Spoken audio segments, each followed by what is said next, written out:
দেখেন না স্যার, তখন থেকে বারণ করছে তাও শুনছে না, বারবার বলছে আপনার কাছে ডায়েরি করবে। ঠিক আছে, ওকে ভিতরে আসতে দাও।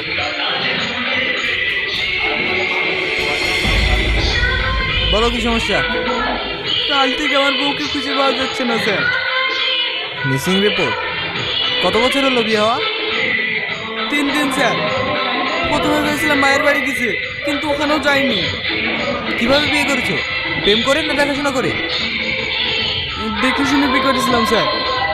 বুঝেছি, এ কেস নেওয়া যাবে না। কেন স্যার?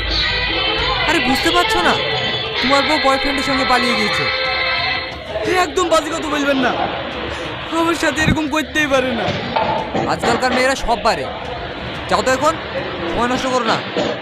আপনি আমার সাথীকে খুঁজে দেন না স্যার, ও নিশ্চয়ই কোনো বিপদে পড়েছে। বললাম তো চলে যেতে, কথা কানে যায় না। হাবিলদার, প্লিজ স্যার, আপনি আমার সাথীকে খুঁজে